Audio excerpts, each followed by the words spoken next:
और मैं अपने विधायक मंत्री आलोक मेहता जी को हार्दिक अभिनंदन करता हूं, जो हमारे इस बैठक में, हमारे ग्रामीण चिकित्सक के बैठक में आने का कष्ट किया और हमें अच्छा से अच्छा सुझाव दिया। इनके लिए मैं इन्हें हार्दिक अभिनंदन करता हूं। कई बार तो मैं इनको और इससे पहले भी आमंत्रित किया था, लेकिन इनका समय के अभाव में नहीं आ पाए। लेकिन आज मैं इस वार्षिक वर्षगांठ पर इनको मैंने आमंत्रित किया और आए, इसके लिए मैं बहुत बहुत अपने आप को गौरवान्वित समझता हूं और मैं इन्हें धन्यवाद देता हूं, जो हमारे इस छोटी सी महल में आकर के, छोटी सी संस्था में आकर के इन्होंने जो सम्मान दिया है, उसके लिए मैं 100 बार इन्हें धन्यवाद देता हूं। और अपने ग्रामीण चिकित्सकों के लिए ये मैं संदेश देता हूं, जो जो हमारे यहाँ व्यवस्था है, वो व्यवस्था को देखते हुए हमारे यहाँ जो एक क्लाउड फिजिशियन जो बेंगलोर से संचालित होता है, वो हमारे यहाँ ये 5 बेड का आईसीयू है, ये और 2 बेड का और आईसीयू है, जो पूर्ण रूपेण क्लाउड फिजिशियन के द्वारा संचालित किया जाता है, जो वहाँ हर एक विभाग के डॉक्टर अपने बेंगलोर में बेंगलोर से देखते हुए हमारे इस मरीज को इलाज करते हैं।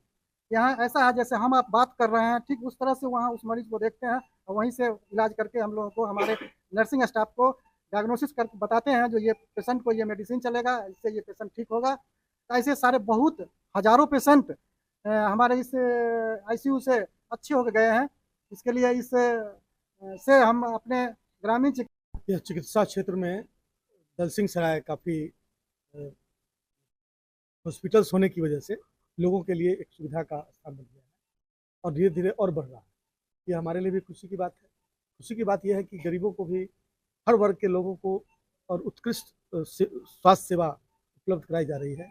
यह शिव सेवा सदन है और यहाँ पे डॉक्टर DN सिंह जी हैं, इसके जो हेड हैं, और इसमें मैं देख रहा हूँ कि ये आईसीयू चैम्बर बनाया गया है, आईसीयू हॉल बनाया गया है, और इसमें जो 5 आईसीयू बेड है, 5 आईसीयू बेड है, इनकी मॉनिटरिंग जो है बेंगलोर के एक क्लाउड फिजिशियन नामक एक व्यवस्था है, टेक्नोलॉजी और हेल्थ दोनों से जुड़ा हुआ, उसके माध्यम से यहाँ से मॉनिटरिंग हो रही है।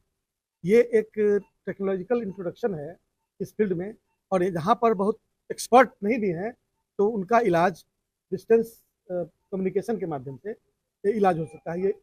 यह व्यवस्था इसको सिद्ध करती है। सर, आपके तो मैं समझता हूँ कि दलसिंह सराय में इस तरह की व्यवस्था एक नया इंट्रोडक्शन है और यह एक नए आयाम को पूरा करेगा।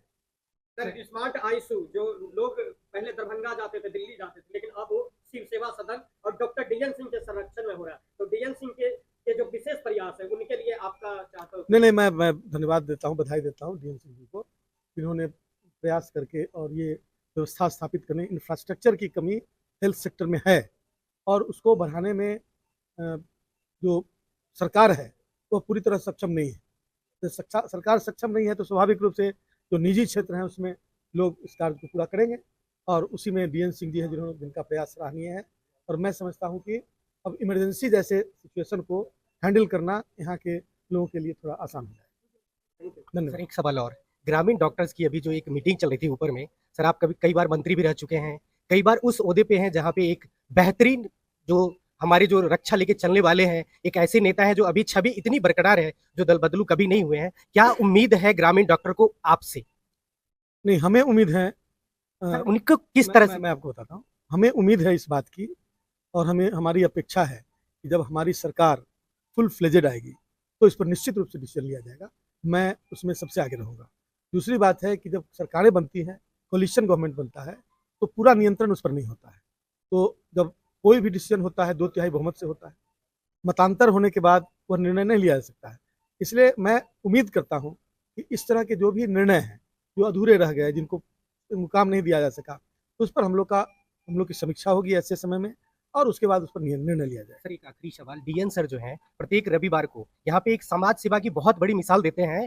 जो नसबंदी होता है, महिला बाध्यकरण और हाइड्रोसिल होता है और OPD होता है, वो रविवार को फ्री रखते हैं। सर, DN सर को इसके लिए क्या? मैं बधाई देता हूँ। यह सोशल वेलफेयर एक्टिविटीज़ हेल्थ के सेक्टर में जो कर रहे हैं उसके लिए बधाई के पात्र हैं, और यह काम बहुत सराहनीय है।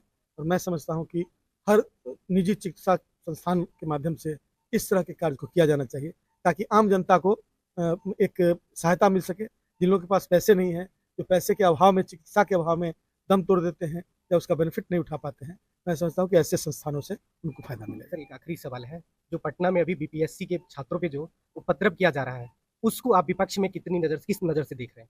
इसमें नज़र से सिर्फ देखने से नहीं होगा, हम उनके साथ खड़े हैं, हम उनको पूरा मोरल सपोर्ट दे रहे हैं। जहां उनको महसूस होगा कि हमारे पूरी तरह सड़क पर उतरने की आवश्यकता होगी तो हम लोग वो भी कर सकते हैं, लेकिन सोच समझ के और टैक्टिकली, क्योंकि सरकार है और सरकार के सामने जो मांग है बहुत मजबूती से माननीय तेजस्वी प्रसाद यादव जी ने रख दिया है।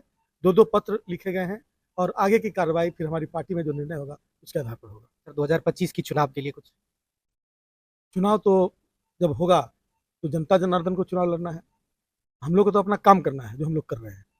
और मैं उम्मीद करता हूं कि जनता जनार्दन ने लगातार हमें आशीर्वाद दिया है और आज भी उनके हाथ आशीर्वाद के लिए ऊपर उठे हुए हैं।